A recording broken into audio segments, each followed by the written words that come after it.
Hi everyone!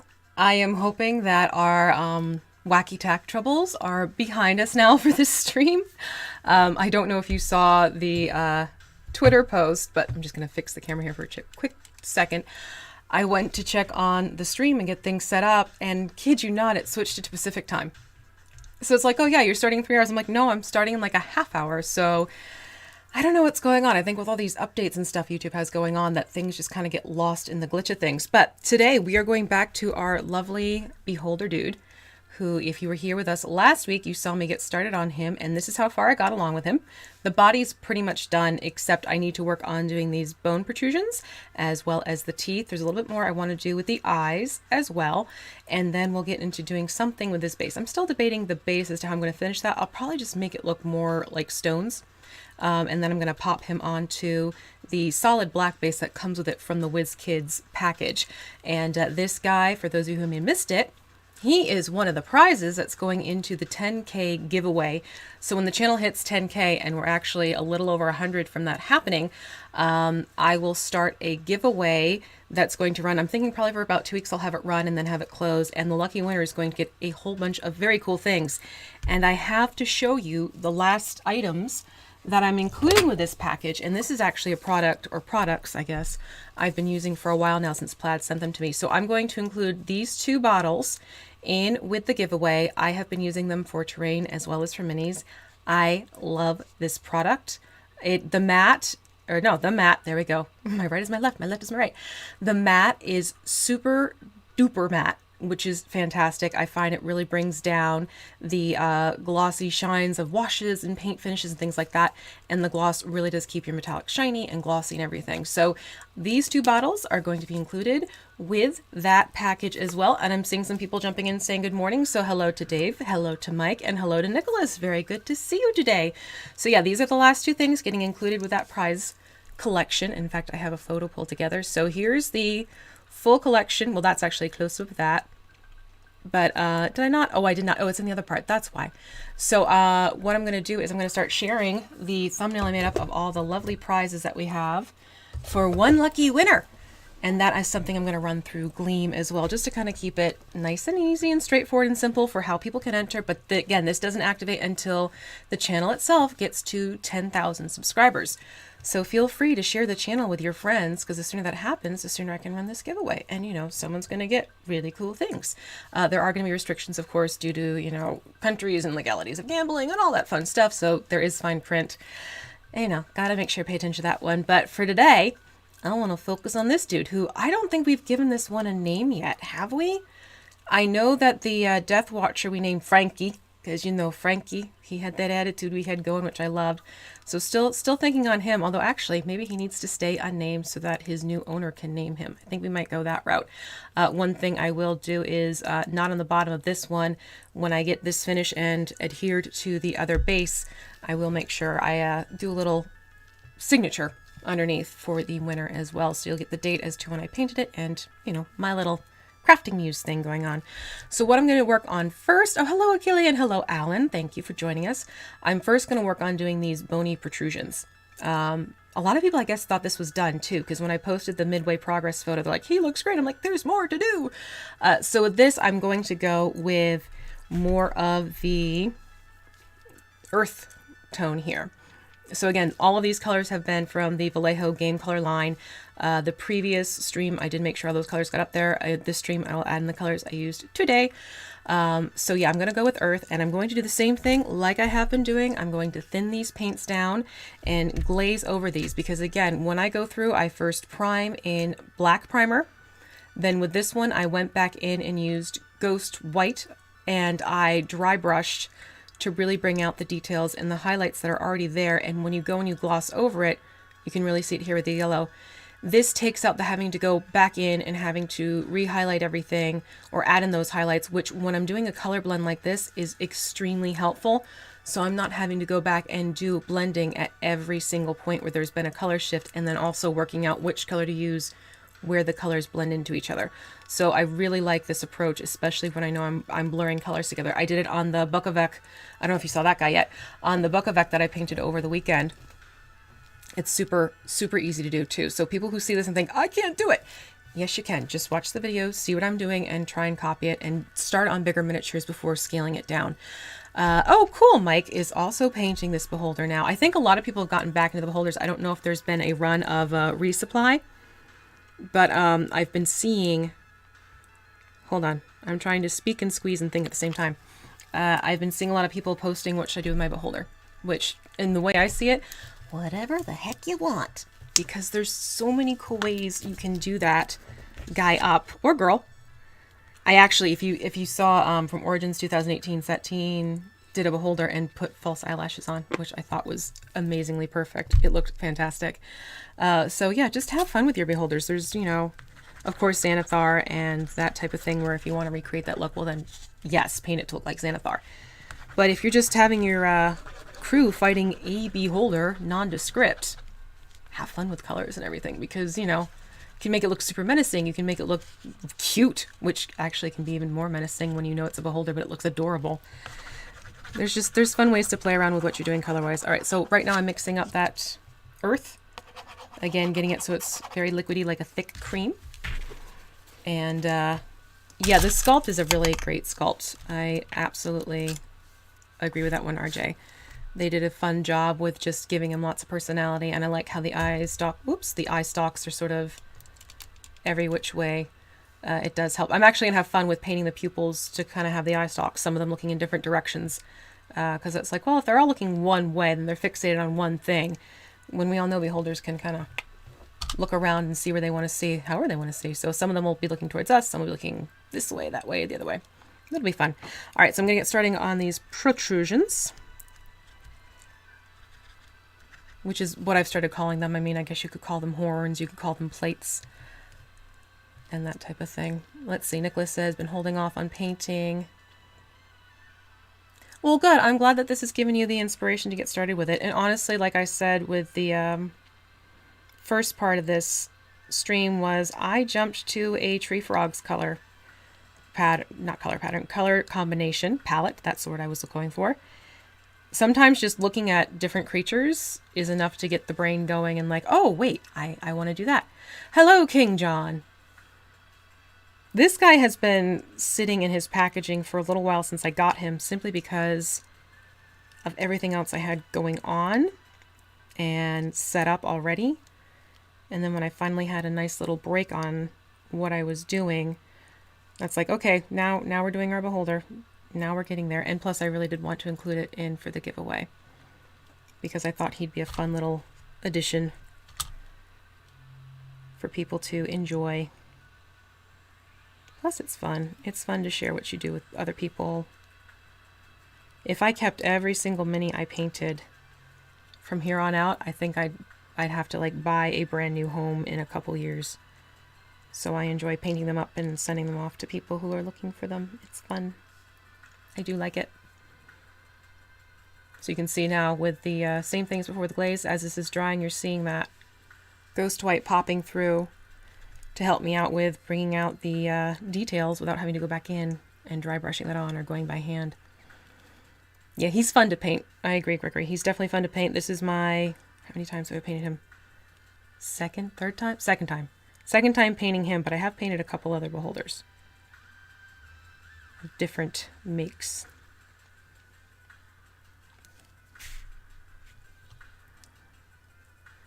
And don't ever feel like you have to make it look like how someone else has painted them exactly, because again, they're technically all supposed to look different from each other. Technically. Oh, it's gone missing? Oh dear. Yeah, speaking of gone missing, the kitten has definitely landed on liking miniatures, which we now have to be careful about how we keep our minis stored away. Otherwise, she just has no problem alley-ooping with them and taking them for an adventure of their own. And then she tucks them away in these odd places, and you're like, where did this piece go? I know we had that one. Why is this happening? I'm just going to shift my plate. I'm trying to keep it so the white doesn't flare too much. There we go. So yeah, that's, I got to work with her on that one. I trained cats how not to play with yarn. Now I need to train cats how not to run away with my minis. It seems to be the ones that aren't painted are the ones she goes for too. That's the other funny part. because he's been sitting on my art desk. Hasn't touched them. The stalks, the spell stalks, she ran away with one of them. Luckily I found it, but it's been one of those lovely pet ownership quirks that you find out about a new little critter that you've brought into your home. It's a good thing she's cute. It really is, because, I mean, she gets away with so much more than she probably should.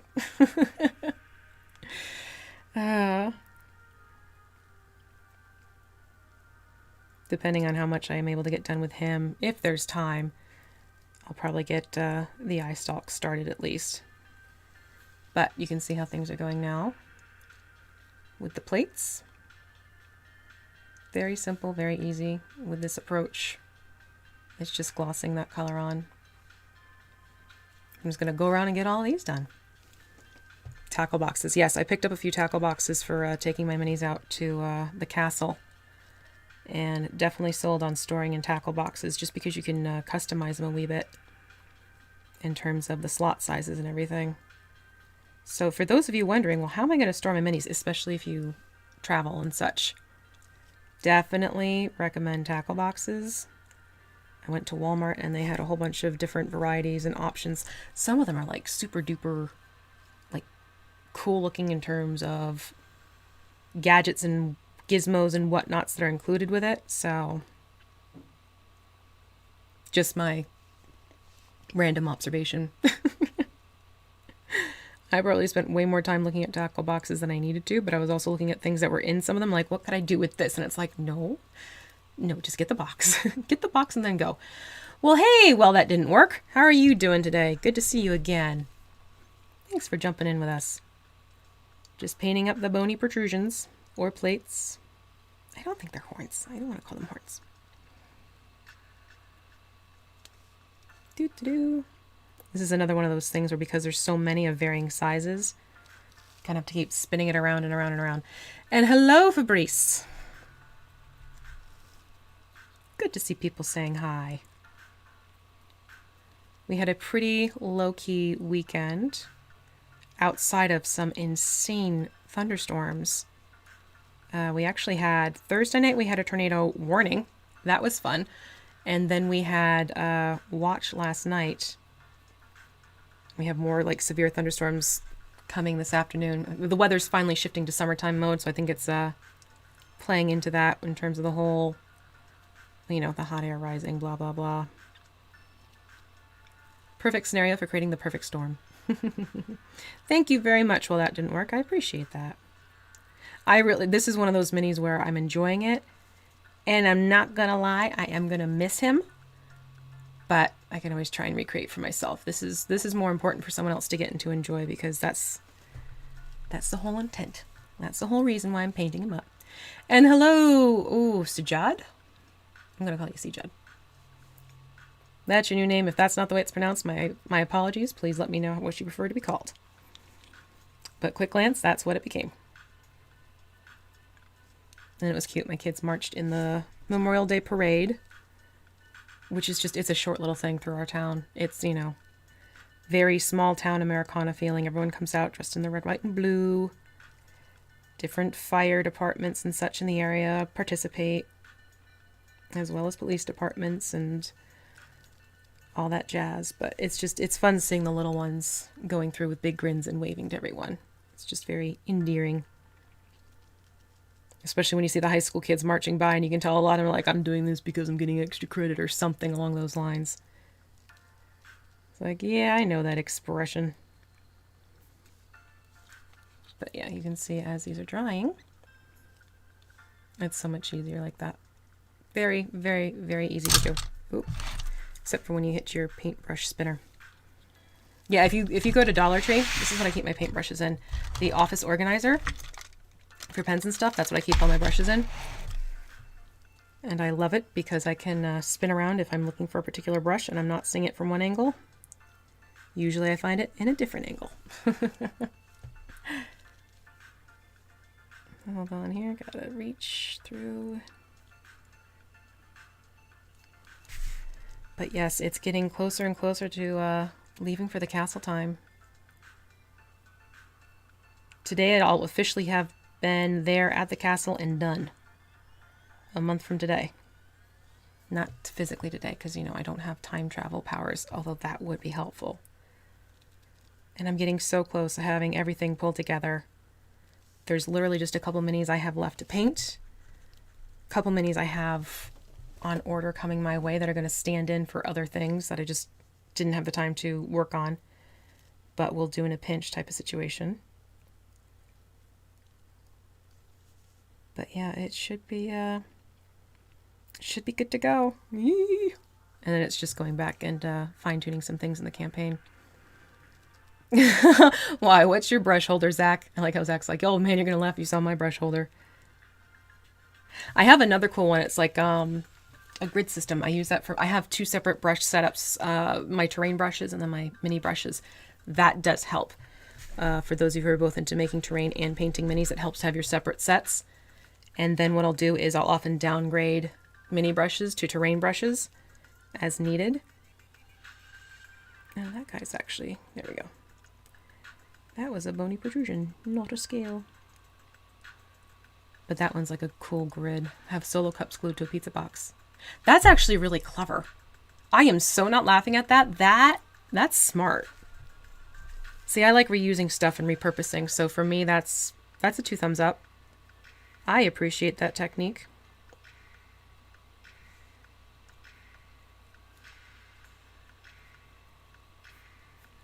My preferred choice for palettes is obviously paper plates. Hello, Two Guns. You are not late. You are just on time. Always the case. I appreciate it whenever anyone can show up. There's no pressure to have to be on time. I know some people are like, oh, I got to be there for every last part. Remember, video on demand afterwards if you want to catch the beginning.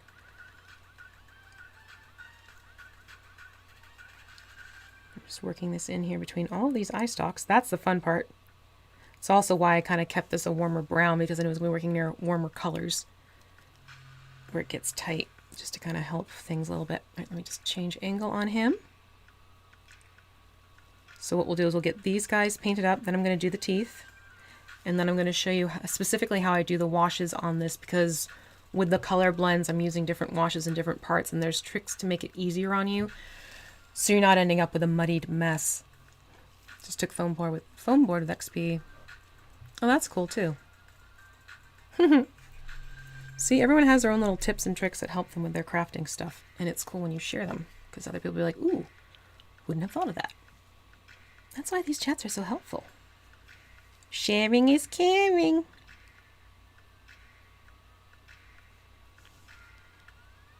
But tomorrow I have the Dawnbringers game, and Megan's back with us. Yay! I miss playing with her. She's had some stuff that she's needed to do it in the evenings, because, you know, life is a thing. So it'll be fun to have her back in game so we can interact with her again and all that good stuff. Very much looking forward to tomorrow night. So if you're around tomorrow evening, 8:30 p.m. Eastern Daylight Savings Time, Mini Terrain Domain on Twitch, we do the Dawnbringers, and it's a bunch of crafty people. That's right, that stalk keeps popping out. I'm just going to let that fall to the side. It's a bunch of crafty people playing a game, and I know it's not lost upon me that here you have all these people who craft terrain, that's what I was going to say, playing a theater of the mind type of game, but we've all said how stuff like that definitely helps us with creating other things in the long run. But yeah, come and join us. It's got a lot of fun players, and Jake does a great job as DM. He really does. Well, I'm glad the lunch break lines up with your actual lunch break, Zach. Then it's quite kismet, isn't it? I remember I was trying to figure out for the longest time what to name this stream. Like, well, it's kind of happening at noon, which is a lunch break for a lot of people in the States. So, lunch break. Yeah, let's go that way. It could be coffee break for those that are on the West Coast, because you know that 9 a.m. in the morning type of thing. Got to stop and get you coffee. It's a thing.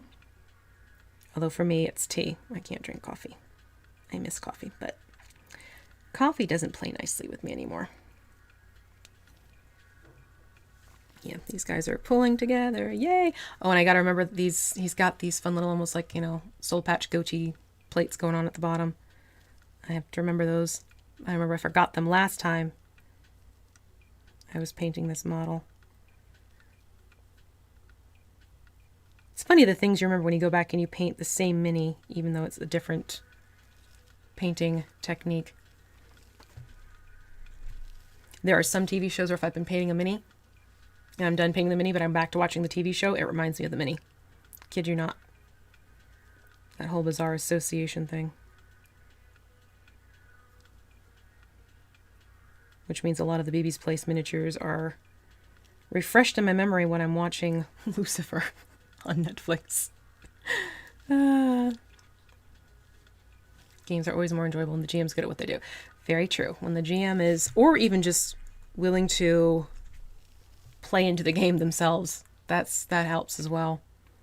I've been lucky enough to play under a few new GMs, DMs, and just their willingness to play around and go with the flow has made for a really great experience for everyone playing that game. That has been fantastic, I will say that. That and sometimes new people have different approaches to things that you're like, oh, well that's new, but I like how you're doing that. So I appreciate playing under everyone of various ranges because it's a learning experience as both the player and when it comes time for me to actually be the one running the game, because I'll recall things that others have done and I'll incorporate those little bits and details of what I really appreciated that they did, and I'll transfer that over to my players. Ones that can really improv are great. Yeah. Improv? Oh wait, no, improve? Do you mean improve or improv?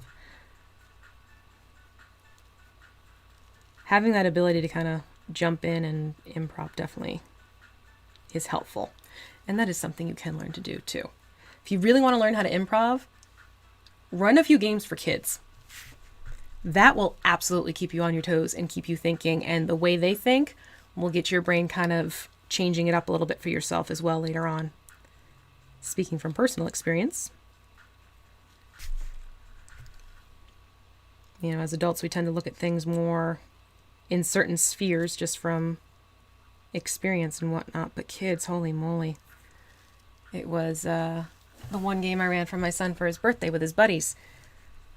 We were doing target practice, like literally we had targets for them to practice their newfound talents and weapons on, and the one kid destroyed his target in the first go around because his spell, he rolled well for the damage, and he goes, "Can I use mending to fix it while the others are practicing?" Okay. I wasn't even thinking in that realm, but yeah, go for it. Improv. Yeah, our phone autocorrect's fun. I tell you, sometimes it picks words. It's like, that's definitely not what I meant, phone. Do it, Mike. Oh, very cool. That sounds like that'd be an excellent game. If you do it, I'd love to know how it goes. Yeah, there's a few things I want to do with the kids once things kind of level out. After the month of June and beginning of July calm down. And I've been thinking about what I'm going to do with the channel. I think with the channel, it's going to be a lot easier for me to keep up with the live streams. So I think for the summertime, I'm going to keep up with the live streams. There might be a couple weeks where I just take a break completely and give myself a summer vacation concept. But in terms of craft videos, because those take a lot longer, and with the kids being home, my time is not as free as it is during the days when they're at school. So I'm going to keep up with doing the miniature painting live streams over the summertime. The crafting videos are going to come to a stop end of June, and I'll pick back up with them September, probably end of August, September.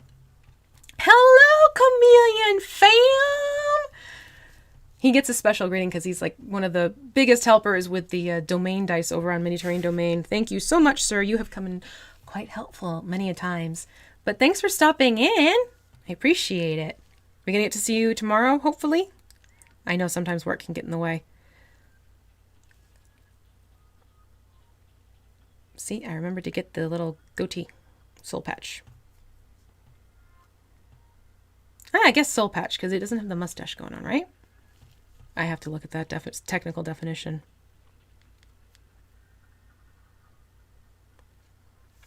Oh no, this is the fun part. Getting behind right there. Yep.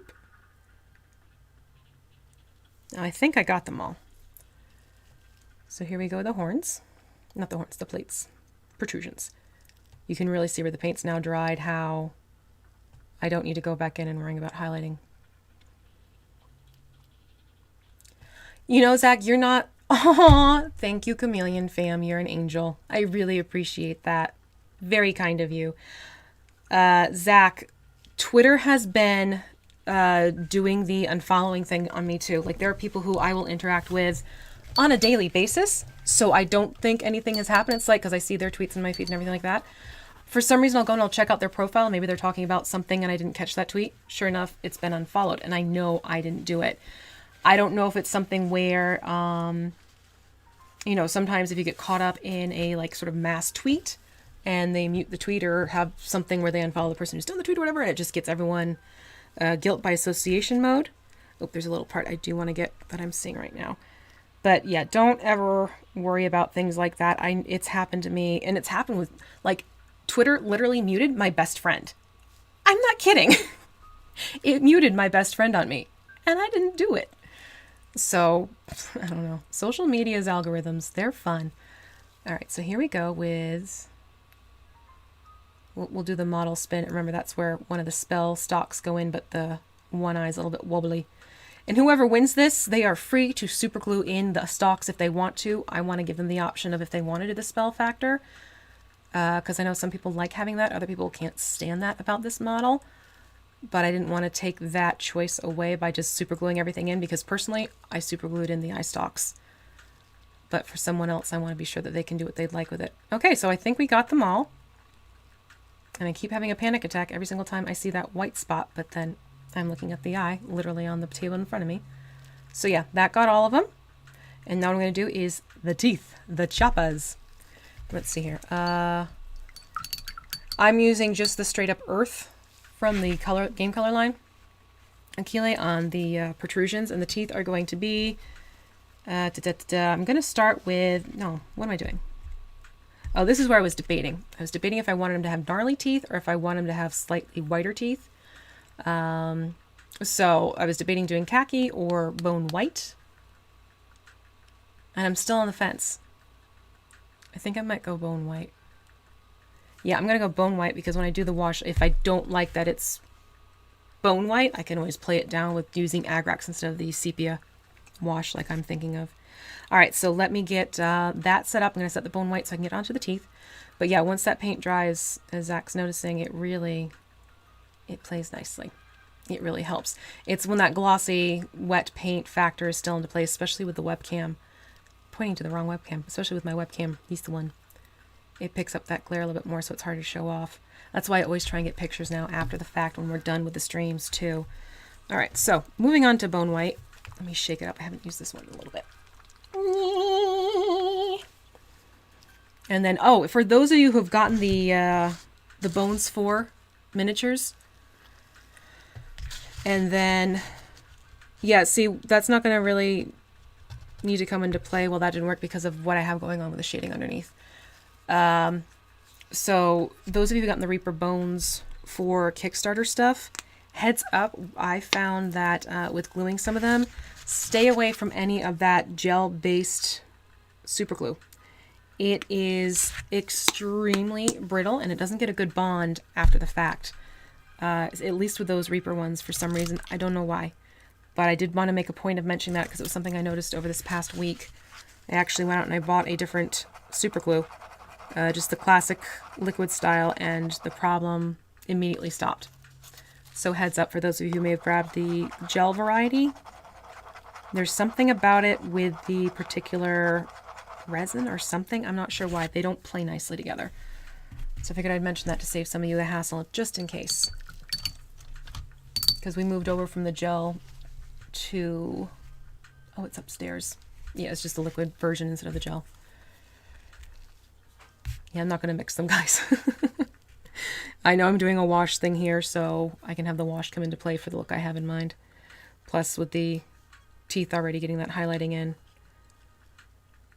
So again, I just liquefied it. So it's like a thick, heavy cream with that bone white. And there's that little tooth that hides back there. So if you haven't painted this one yet, there's one that goes into hiding.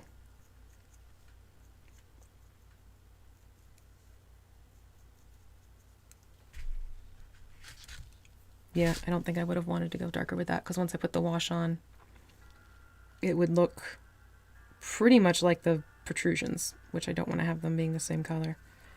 A little bit too much on the brush with that one.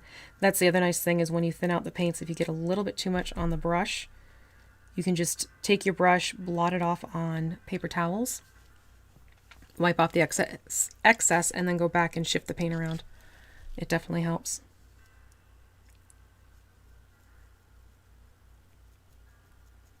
But this already has a nice yellowed look, which I know on the camera right now looks white because I have so much light going on down here. So I can, you know, see the mini. It's the problem with painting in the basement. I've actually gotten an impromptu paint station upstairs. Coffee misses you too, Todd. I've got an impromptu painting station upstairs now because I've been painting so much. We have a lot of natural daylight in my one room upstairs thanks to skylights, so I've been painting in there because it's been a lot less tiring on my eyes. When I'm down here just for like an hour or so, it's not that bad. But when I know I have a day of painting minis ahead of me, I just take my little paintbrush stand and I go upstairs with my little carrying case and I tick off a few minis from my checklist that I need, and bulb's your uncle. How are we doing? All right, it's 12:30, so we're moving along right on time.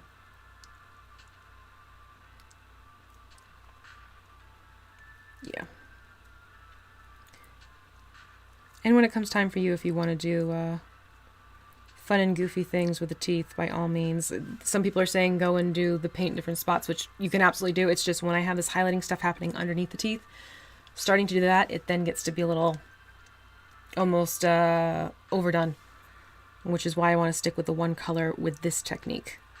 Were I just going in and doing pure color paint, then yeah, you could absolutely start on the top and then work your way down. But with this, with the teeth at least, I wanted to keep it to one color, and then I'm going to do an Agrax on the teeth and the gum lines to help darken things up a little bit like I want them to be.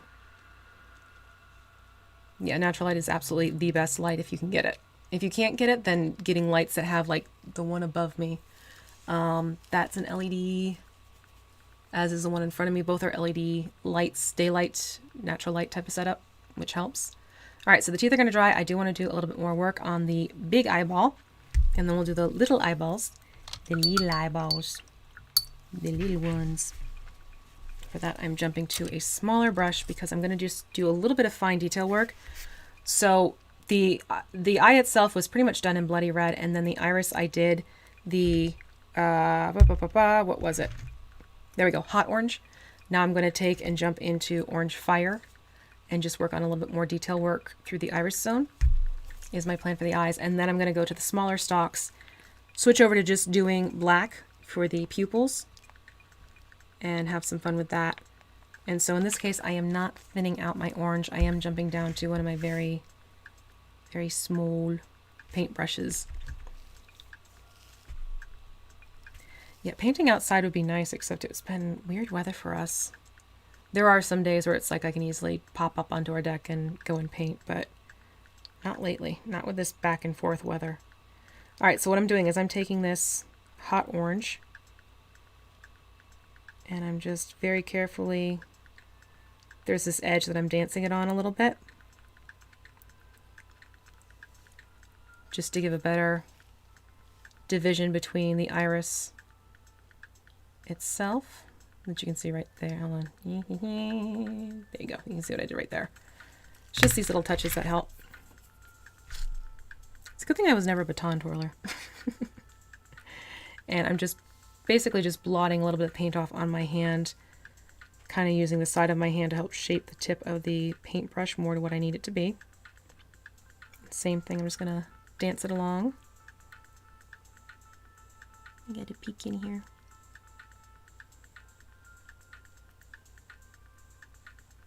I'm going to do a little bit of the same near the iris, but I need more paint. I don't want to go too crazy, but I did want to add a little bit more brightness to that. Evil pomegranate? I missed something. Hold on. Evil pomegranate. Why is evil pomegranate? Well, thank you, Jonathan. Yes, like I was saying before, it's fun just to play around with colors with monsters sometimes, and I am known for doing that. Like my Umber Hulk, who's not Umber at all. Who's more like, you know, a scared beetle than anything else. Plus, it just makes it fun for the table because, you know, players are like, wait a minute. Hold on. Question. Why? What's going on? Why is it different? What happened? You know, especially if you're playing around with a monster already, it's kind of fun to have the mini reflect that. And I'm just lightly feathering a little bit more of this hot orange. Not full coverage, just trying to get that more raised area. It just makes the eye pop a little bit. I don't want to make this a bright change in color because if you look at, actually, let's look at our friend. If you look at the reference photo, you can see their eyes are pretty much red, like very red. So I didn't want to go in, hello Jan!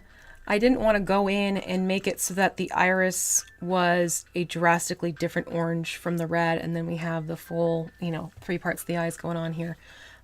Which is why I kept it more in a similar tone, but I did just add in a little bit more color to play around. Just a little bit. Not drastically though. And again, I have a feeling this is going to show up better in photos. Oh, you're getting a better sense right there. So that gives you a sense of what I just did by holding it at a very odd upside down angle. Because you know. Oh, the eye looks like a pomegranate. Now I get what you're saying. Now I follow. Evil eye pomegranates. Yeah. Yeah. Evil. Oh, now I have that Phineas and Ferb song stuck in my head. Those boys are evil. E-V-I-L-B-O-I-S. It's a good episode. If you don't know what I'm talking about, check it out because it's a funny one. Looks more like a chili pepper, but it's very cool. Oh, I'm glad you guys like the eye. And the eye I will definitely make sure gets a glossy finish, as will the mouth area, the exterior, using that Mod Podge spray that I showed you in the beginning, because what I'll do is I'll just pop the caps off and use paintbrush, because you can spray or you can paint on. I didn't mention that part. But this will be glossy, that'll be glossy. These little guys will be glossy. The rest I'm going to mattify. All right, so pupils. Like, I know I had something in mind. Pupils, and I need my black. Hold on. It's over here. Hold on. One moment, please. I've got every color but black because I was thinking of every color but black. All right, so I'm actually going to just go in with my surface primer simply because my bottle of black that I got in the kit, it acts like a wash, which I have been using and it comes in quite handy, especially when I've been doing hair on miniatures. It's a great way to sort of gradually add on the color black. But for this, since we're going right on top of bright, brilliant red, I want to make sure it covers, and the primer does that, which is why I'm using my Vallejo primer as opposed to just the black bottle itself. All right, so I think what I'm going to do is, let me put this guy back in. I want to see how he looks. Literally, I want to see how it looks, like where it's looking. All right, this is one of the ones where, yeah, I'm going to paint him popped out. And actually, I'm going to jump down to even smaller for a paintbrush tip. And here's where the joke is on me. Where is it? Is this it? Yeah, that's it. So I'm going even smaller now compared to the other one. So I'm going to take the one that likes to keep jumping off, and I will paint this eye so the pupil basically goes as a streak top to bottom is the plan. And yes, I am manipulating the paintbrush. Now this one has a little bit, and I found this is funny. This one has, I don't know if it's going to show up. There is a very, very slight curvature that I use to my advantage. So I hold it so the curve is actually facing down towards me, and I find it's more helpful for me that way to then be able to watch. I've talked so much, the paint's probably already dried a little bit. There we go. He is looking at you, kid. There we go. So that's one eye done. Vincent, there you are, sir. It's been a while. How are you? And thank you so much. So there's one eye done. Actually, I'm going to pop out the other ones and do that because that's a heck of a lot easier. So who's next? You're next. And this is the one I definitely want looking at. So again, I'll paint it so it's like that. I see, 'tis you. Welcome back to the fray. So if that's held like that, yeah. And this is how I want it to go. Top to, I find pulling it top to bottom is easier for the brush stroke on this. I don't know why. Personal preference. But this is where I'm doing the slits because again, let's toggle back to the reference. They have those slit eyes. I'm looking up at the camera even though you're not seeing me right now. That's pretty funny. So that's why I'm doing the stalks like the slits you see there. And also the pupil on the beholder himself has the slit factor going on. So I'm not doing, and also it probably look cutesy if I did like the roundy mode for the pupils. So I'm just going in and the other thing I'm doing, which, okay, is that showing? I am not pulling it all the way to the bottom lid. Little psychological tidbit for you, and this is something I learned in art class. When you paint something and the eyes and you see the bottom here and they're looking up and you see this division between the pupil and the eyes, that was sort of a way to connotate that someone is deranged or slightly insane, which is why I'm keeping the pupils above the lower lid. Like I said, random factoid, but that's what I'm doing, why I'm doing what I'm doing with the pupils. All right, next one that pulls out, this is always the guessing game, you. So you are, okay, you I'm going to have looking to the side. This is where I'm going to play around with directions. So it's like that. I'm going to have it, I'm going to turn it a little bit so it's easier for me.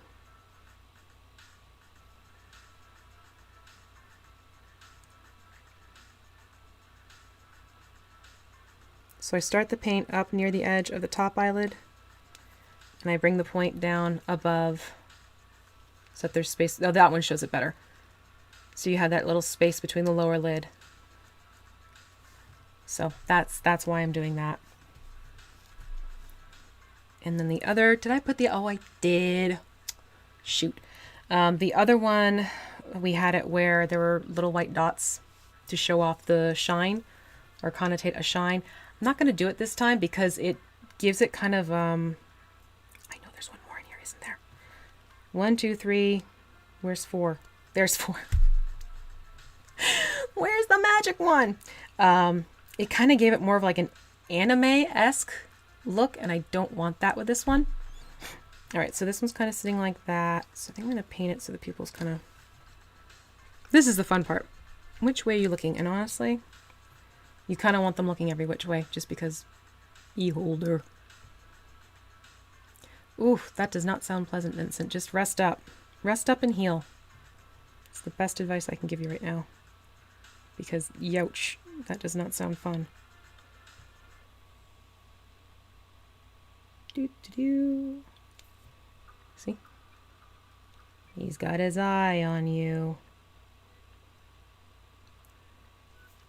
Just want to do a little bit more of a point at the bottom, and there we go. So that's all the removables out. Now I'm going to look over to here.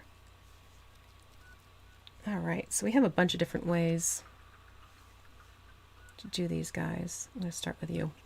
I'm going to start with that one. Actually, let me rinse the brush again. I do, when I'm doing finer work, I'll rinse my brush a lot. You'll also see me kind of working on the tip. What about some solid plastic glue? See, some people like that slime effect, and this isn't going to be my beholder, so I'm not going to do that. And you can actually do the same thing with hot glue, by the by. Hot glue can do slimy, goopy, gloppy teeth.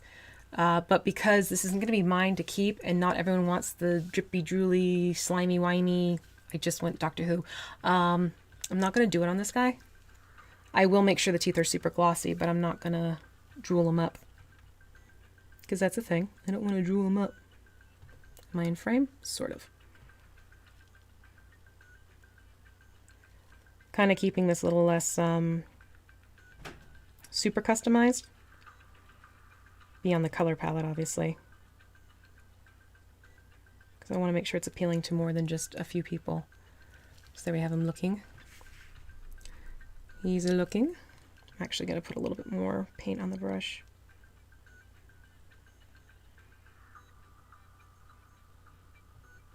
This eye is slightly larger, so it needs a little bit more paint than I anticipated. So there's one eye. And then this one, I kind of want to have this eye sort of cockamamie, I think. That'll be fun. All right, Mike, thank you for jumping in with us. It was good to have you here. Hopefully the rest of your day is a quick one, and you have a good day. Hopefully I see you next week. I gotta figure out what I'm painting next week, too. I think I might pull some things down and we can decide what I'm gonna paint up. All right, here we go with the next eye. Kind of helps to approach these ones because they're slightly bigger than the others, as if you're painting a triangle.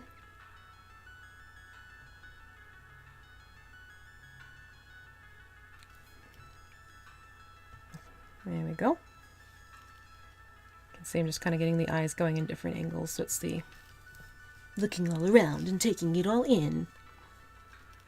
Oh, this one's definitely like a looking straight on, because look at that. Okay, yeah. I'm going to have it so it's looking straight ahead.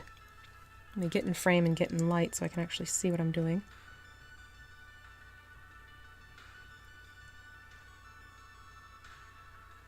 It is funny when it's like I'm not doing the painting on stream. I always surprise myself. I'm like, wow, I got that many done in an hour. Oh, that's right. I wasn't prattling away at the same time. It's amazing how that happens. And then we have this guy.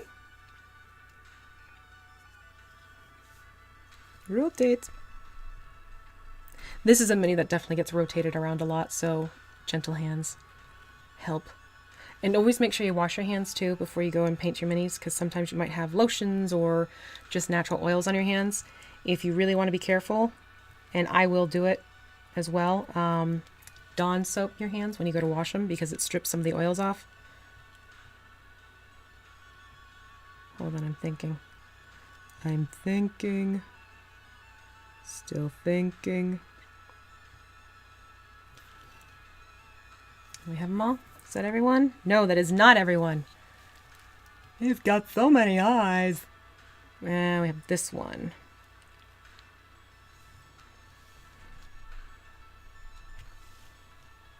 Yeah, we'll just do a little bit. All right, this one I'm going to have to pull out of frame because there's no way I'm going to be able to look at it and paint and keep in frame. So, again, it's just that little, make that triangle, pull from top to bottom to help get that point. I'm narrating what I'm doing right now. And that'll give you your eye. Iris. Yoink. Right there. And then we have this little bitty one. How does this one look? Hold on. This one is like that. Okay, so I gotta get that one. Prattle all you want. It's supposed to be entertaining. Well, there you go. It's a good thing I like to talk out loud to myself. I think my kids have gotten used to it. Like, are you talking to us or are you just talking? Just talking. Don't worry.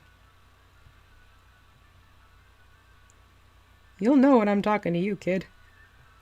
And worry if you get your full name. All right, and that's the last eye.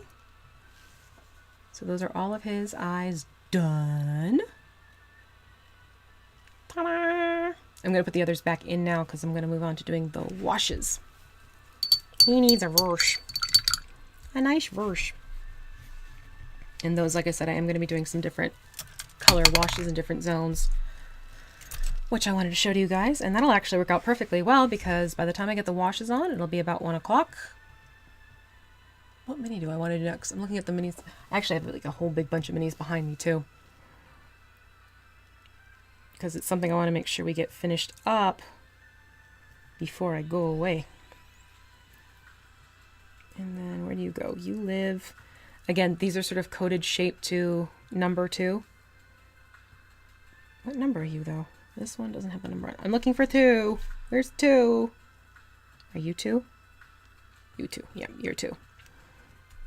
And then this one, I know, goes back here because he likes to keep jumping out to play, which means you live. Theoretically, you live Oh, that's why. Right there. Okay, so all of our eyes are back in. He's looking around. I'll be watching you, Wazowski. All right, let's get going with the washes. So with this wash, I'm going to start with the bottom first. I was like, what was the direction I was going with this one? So for that one, Iris. Name the mini Iris. Yeah, we'll see. I think I'm going to leave this one unnamed, which is very rare for me, but I kind of want to leave that to the person. So for the cooler tones, I'm going to go into Drakenhof. Yes, Drakenhof. I was looking at them like, why did that look weird all of a sudden? The Nightshade for that.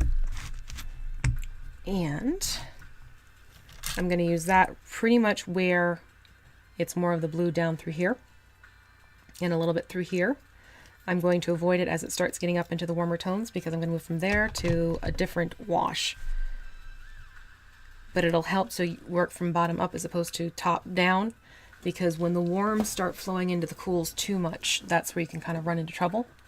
So that's why you want to be careful. And hold on. Hold on. One moment, please. Yeah, this brush is very stiff. Let me wet the brush down. This one still had a little bit of cleaning residue on it. But that would be a fun name if I were keeping the mini. Iris would be a good one. Although, do I have an Iris already? I feel like I've named something Iris already. Have I? I may have. No, I have not. No. I'm thinking of something else entirely.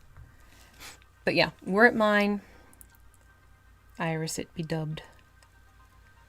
But alas, not mine. So nameless for now.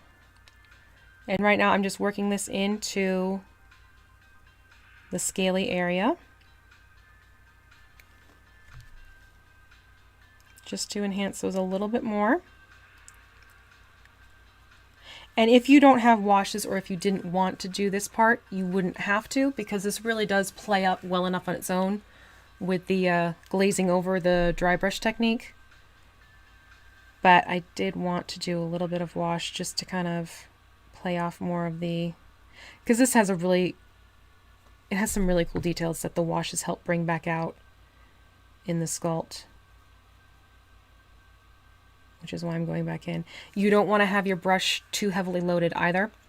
And I'm actually keeping this beholder so it's tipped a little bit, which I'm trying to think, can I angle it so I can show you? I'm keeping it tipped a little bit. So I'm not keeping it so that it's at a 90 degree, it's more towards a 45, because I'm helping the wash to sink back into the scales is really where I want it to go. If I had it upright, if I had it at 90, it's going to kind of flow back down, which I don't really want that happening in this case. So I'm just using the angles and gravity to work with me. And I am going to avoid getting this onto the lower protrusions, because these guys are going to get a sepia wash instead. So don't put this onto the protrusions, just put it onto that blue scaled area. What was this? This was the electric blue that we used? Yes, it was the electric blue. So the Drakenhof's going on the electric blue. For those, you know, playing along at home. Speaking of playing along at home, I've gotten a few people who've sent me their Tiamats from the Walmart not a figurine, it was a incense burner. 5-headed dragon incense burner that I painted up to look like Tiamat, and I have a tutorial on the channel for it. I think 2 people this past month have sent me photos of the Tiamat they've painted using that technique, and they did a great job. Like, I was very happy to see the results. So if you need a cheap Tiamat, which sounds horrible when you say it that way, if you need a cheaper option for a Tiamat for your table, if you have Walmart accessible to you, I think you can find them online sometimes. Not all the time. Check it out. You can even look at the video first to see if it'd be something you'd like. But people have done a really good job recreating the look using the tutorial, which I'm happy to see. It's always good to see it go from theory to practice for other people. You know, I do what I can on my end. Jokingly go, it's like creating a lesson plan whenever I make a video. Now at this point you will want to sort of angle it a little because you don't want the blue to seep into the gum line too much. And if you do kind of, I use my fingers, but you can go back and you can get a paper towel too. Just like that. Get under there. Okay, now what I'm going to do is for a little bit, I'm just going to let him rest like this. Again, at that little tip. I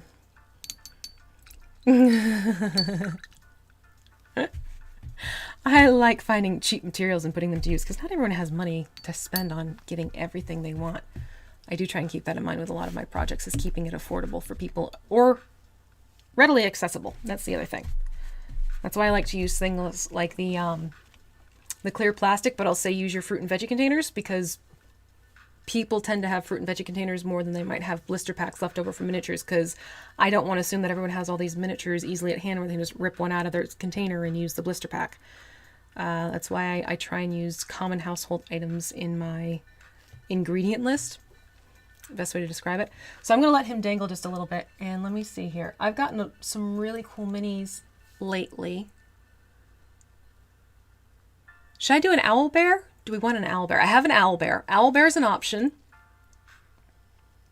There's, oh, the orcs are pretty cool. Hold on, let me grab these guys. I'm going to set him down. This is the nice thing about the stalks.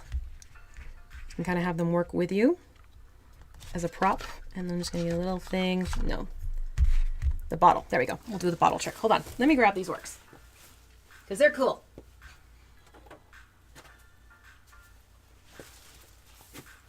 Okay, so everyone knows the owlbear looks like from WizKids, so I'm not going to bother. I have done an owlbear from Miguel, so I don't know if we want to do another owlbear, but these orcs, I just got them from WizKids about a month ago, and they're fun looking. So I have these orcs. I could always paint up one of the orcs for the next stream. And then, hold on, we're going to go behind the curtain. I did get the giants, too. That's one I need to finish up, but I don't have the right color paint. I don't have owlbear cubs. If I had owlbear cubs, I'd be all over that. Let's see here. So we have her. This one is the stone giant. She's pretty cool looking. So the stone giant. And then now I gotta get up again. Oh, come here, you. And then we have this guy. The hill giant, who, have you seen the latest trend where there's a few of the young blue dragons that got stuck in a hill giant packaging? Those have been cracking me up. So we have this hill giant guy as well. He'd be another fun one. I don't want to go too big because I want to make sure it's something I can get done.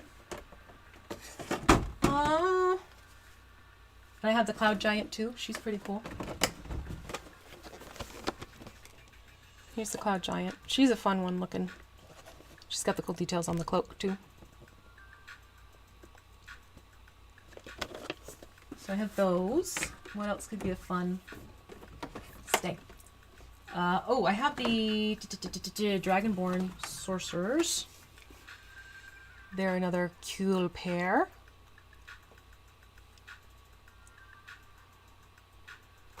That's another set. And then, oh, the Reaper's cool. The Grim Reaper. That's another really nifty looking one. That would be fun to do. So I have all these guys. So if one of them really caught your attention, I'm not going to do the dragons. The dragons will take forever. Just pop in the ones that looked like one you'd like to see. And then at this point, close the one wash. That was probably really loud. My apologies. Now I'm going to jump over to using Biel-tan green. This is their green that has more of a blue cool undertone to it, which is why I'm using this one as opposed to the Anthonian. The Anthonian has definitely more of the warmer brown undertone, which I don't want in this case because of where I'm putting this color. So I'm going to move over to the Biel-tan green, and we're going to move that color up a level.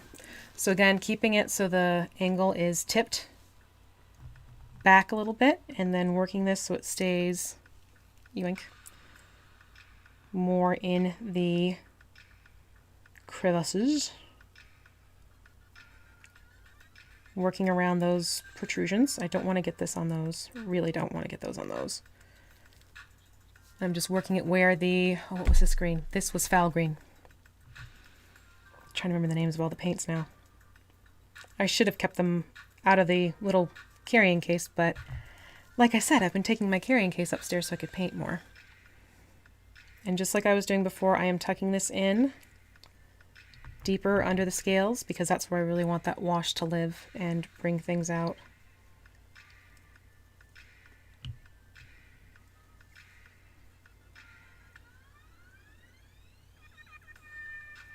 And just shift it around a little bit. You don't want it to pool up so that you're getting these crazy puddles of it. The Reaper with cool color schemes. Oh, okay. I can work with that. So what do we think? Do the Reaper, but with a kind of change them up a little bit instead of the classic black robe and whatnot look. Give him the Muse treatment. How's that? Yeah, that could be fun. All right, I think we're landing on Reaper then. Well, I'll work on the Grim Reaper next week. Okay, so the female stone giant was another one that was... So I think what I'll do is, considering the time frame, I'll work on the Reaper. He'll probably take a couple weeks, and at that point I think I'm going to need to consider getting ready for leaving. So I don't want to get too technical of a paint job going and then have to abandon it for a couple weeks. So we'll do Grim Reaper before I go. When I get back, Stonehill Giant. Or not Stonehill Giant, the Stone Giant. Stonehill. Stonehill, that's a place, isn't it? I think that's why that one came out. So I'll do the Stone Giant when I get back from the UK. And I'll do the Reaper beforehand. I think we have a game plan there. Alright, am I thinning the wash? No, I'm not thinning the wash in this case, Achille. Because of how I have the brush loaded, I don't want to thin it out. I don't really need to thin it out. And I also don't want this running beyond my control because of the colors. I'm really trying to keep it where I know it's going to sit and stay like a good dog. Okay, so I think that's going to be the plan. Awesome. All right, so Grim Reaper next week, but with a twist. Ooh. Okay, I have ideas already. It won't be the classic black setup. It'll still look like a Grim Reaper, but it won't be so predictably black cloak, robe, cape, gown, whatever you want to call it. Shroud. All right, so again, I'm just going to give that a little bit of time. And then the nice thing is the next layer up that I'm moving, it's just one wash for everything else, essentially. Oh, did I not take that up high enough? Hold on. Dial back. I forgot. I wanted to get this on the... What was that green called? Oh, the other green, which I don't remember the name. But the more lime green color. This one. I wanted to bring that up onto this one too. Because this is where the two washes are kind of going to meet each other. So, yeah. Good thing I remembered that before I went off and did something else entirely. So still that Biel green in basically the green zones. Wherever there was green paint, I'm putting that Biel green in. Being very careful around this area because I don't want to put too heavy of a load of wash. Simply because I don't want what's coming up next to get muddied. And definitely with this guy, take your time. I know sometimes with washes, it's very time to go whapam and just cover everything. But you don't want to do that. Hold on. This lid. It's my one complaint with the Citadel stuff, or the lids. Well, the shape in and of itself, I know, is a bugaboo for a lot of people. But I'm telling you, those stabilizers right there, that helps big time. Yeah, the washes I knew were going to play into the blending as well. Which is why when everyone's like, it's looking great, I'm like, wait till you see it's done. Wait till you see when it's done. There's more to come, folks.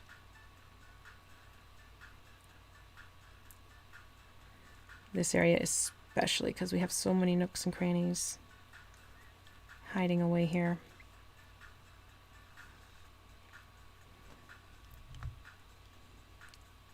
All right, so I'm already like plotting and mulling over our Reaper now.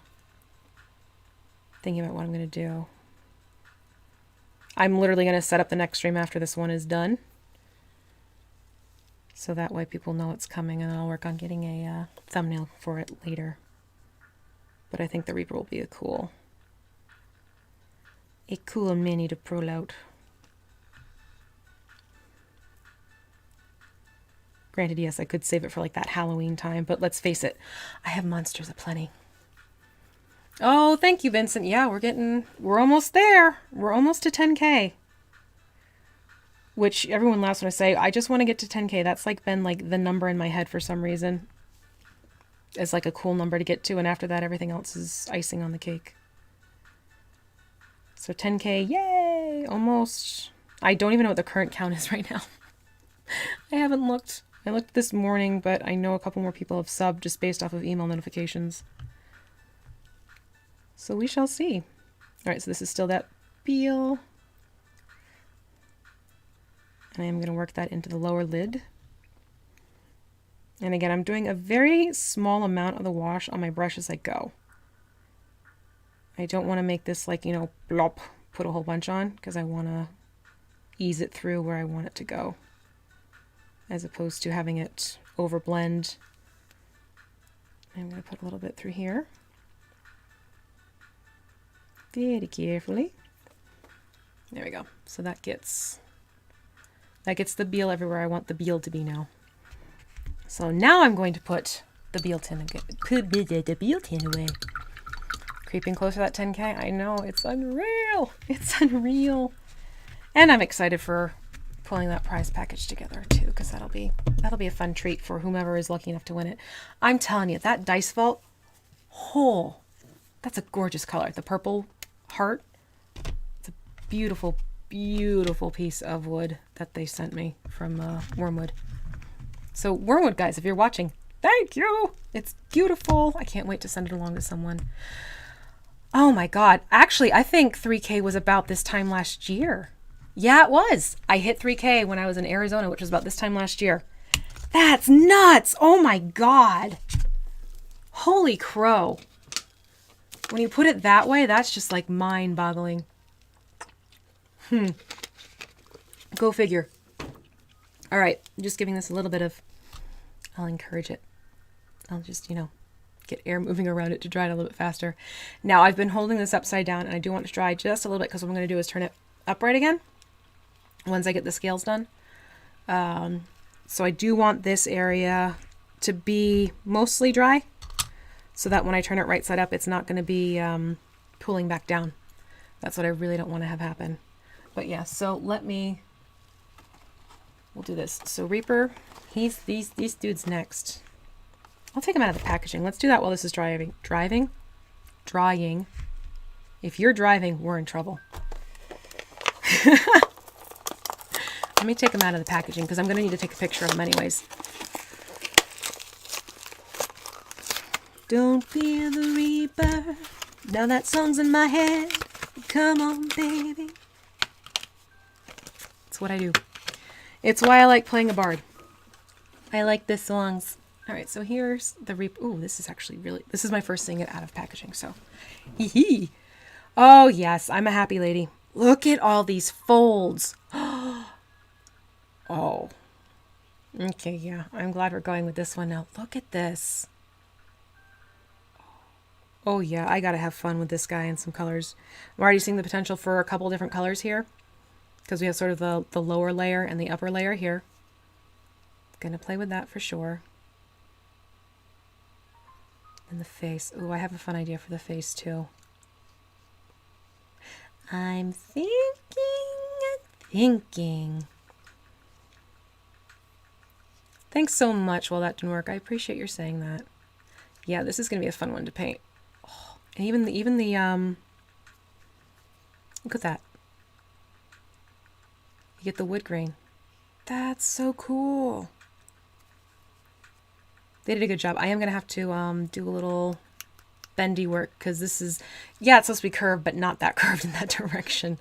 So there's a little bit of bending I need to work on. I think that's more just packaging, storage, and whatnot. But yeah, there's definitely going to be some color shift paint brought into play with this guy for sure. Absolutely. My brain already went there, Achille. Give him enough cowbell. Thank you, Dustin. Oh, someone else who shares my warped mind. Oh, God, that would be funny. Get a little cowbell sound going for playing every so often. Okay, I think our no-name friend has had some time to dry here. So I'm going to go back to doing more. And in this time, I already opened it up. That was silly. I'm using the Cassandora yellow is what I'm going to use for the rest of this. starting from where the warm tones are. If I were to put this on where the blues were, you're going to get muddied tones. Again, this is definitely a guy where you have to be aware of your color. It's not color theory, it's more color types. Yeah, I agree, Mizurika. Hope I got that right. That's going to be a fun one to paint just because the folds in the fabric alone got me excited, which is always a good sign. So this is going to go in the eye. It's going to go up on the scales where there are the warm tones. I am not going to bring this guy down further into the greens. It's literally staying up and in the yellow tones and the orange tones and the red tones. And again, I'm going to, and this is also because the scales shift. It helps to keep it upright now and sort of have it so he's looking away from you when you're getting it into the scales at the top of the head. And don't get it onto the protrusions. The protrusions are getting the sepia treatment. I'm not going to do Agrax on those. I don't want those to get too dark brown. I am going to do Agrax in the mouth for that wash. And I'm also being careful as I get closer to, look, that just did what I didn't want. There we go. As I'm getting closer into the greens. It's okay if it bleeds a little bit, but I don't want this running all the way through and down as we go. So that's why I'm being careful. And I am first getting all the scale areas first before I go up onto the stalks.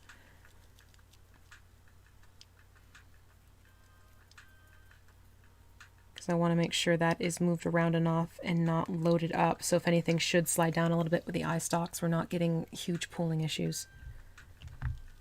So it's sort of my way of checking to make sure before proceeding. A little bit right there, just a little bit. All right. We're almost done with the scale area. I am starting to just dance it up a little bit. I need to get right there. Right in there is where I need to get through here.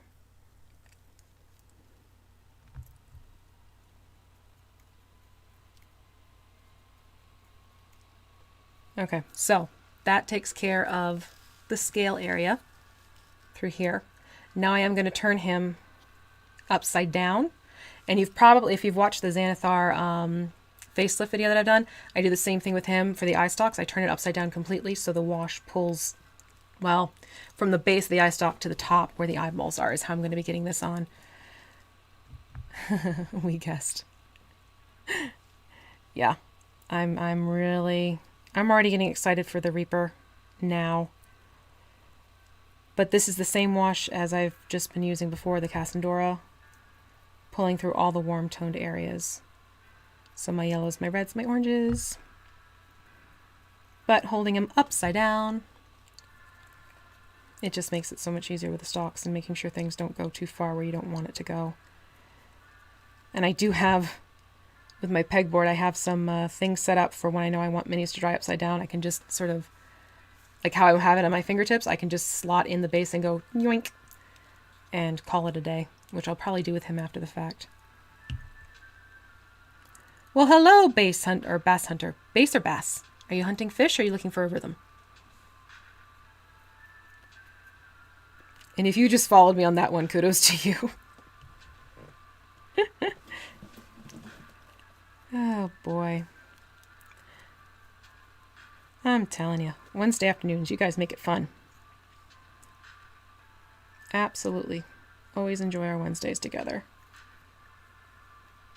Which is really why I want to keep them going summertime mode. Because I'll still get to have my time to touch base with everyone. But I'm not going to lose like 20 hours a week when the kids are home from school to a crafting video. So crafting videos will kick back in after the end of, well, June I'm going to carry through with crafting videos. Take a break, stick to just doing these, and then we'll pick up with craft tutorials when school's back in session. You know, because it'd be good for me to keep my sanity, maybe, kind of, sort of. There's also a couple other things in the works, which I will share with you guys once I have the all clear. But there's some exciting stuff on the front, so to speak. Did I get... This is the other thing. I always forget. Did I get that eye? I don't think I got this one yet.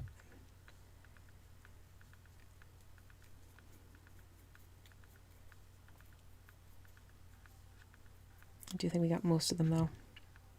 This one I want to get just a little bit more at the base.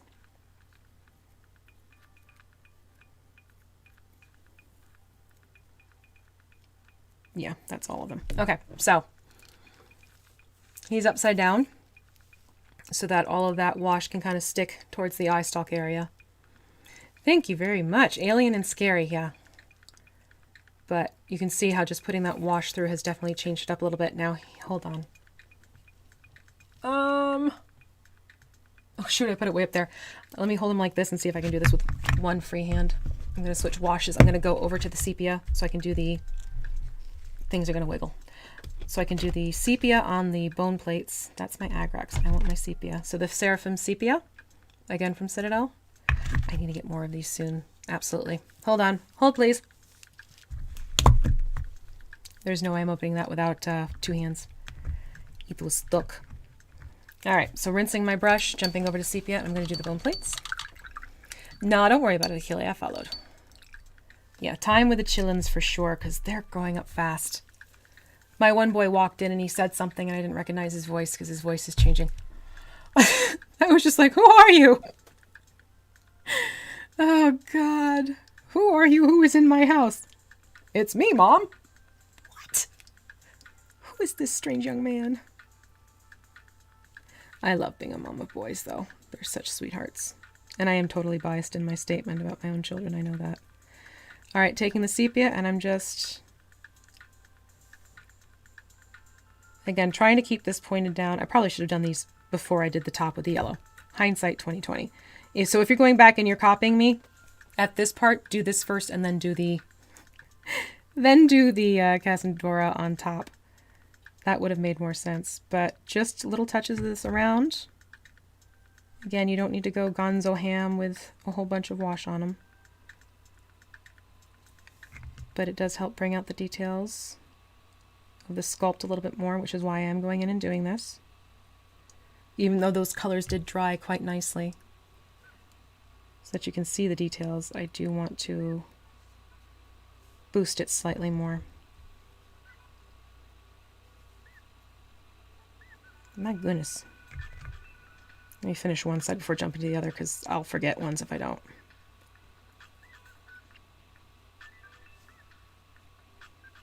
Okay, that takes care of that side. Rotate! Whew. Should have put my hair up.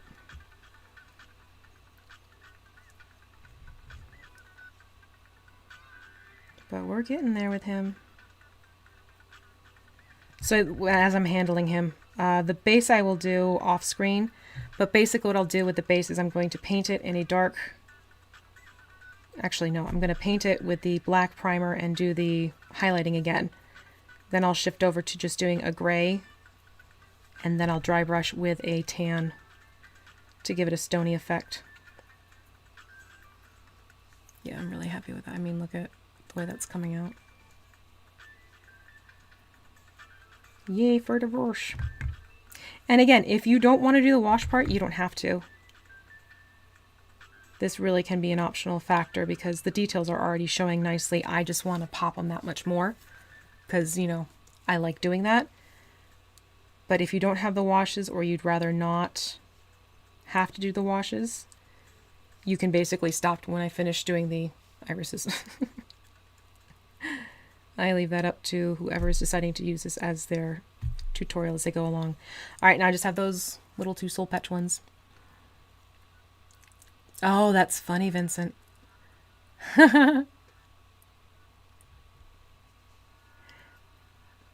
It's funny how genetics come into play with certain things. Like my one son and my husband, they sit and watch TV the exact same way. Like down to how they sit. How much did I... So let's see, the past stream was an hour and a half. We had a little bit of a late start. So almost 2 hours, like maybe an hour and 45 minutes. And this is about an hour 30 minutes, I'm going to say. The base will take me another 15. So we're probably looking at 4 hours. But I've been chatting, which skews my time. Probably you can get this guy done. I'm waving this to dry. I'm sorry, guys. Probably I'll get this guy done if I weren't talking in about under 3 hours.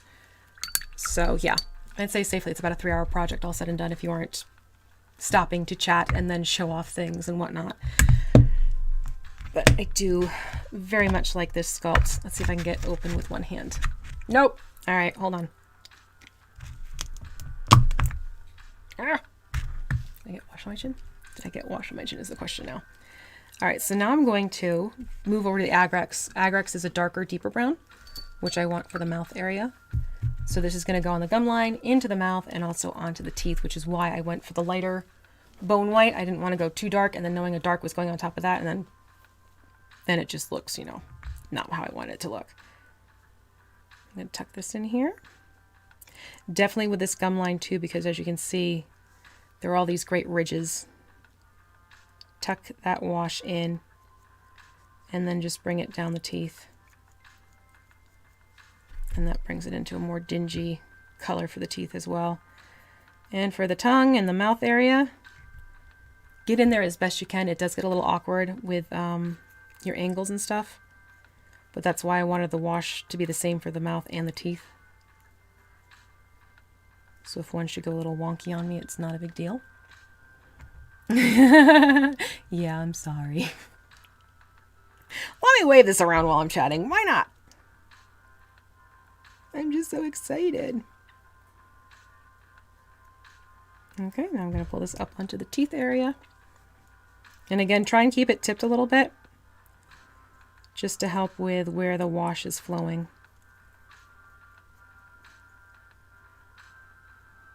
Especially because with the teeth, you kind of want it flowing back a little bit more than the tips. I think. There we go. I think we're good. So let me cap.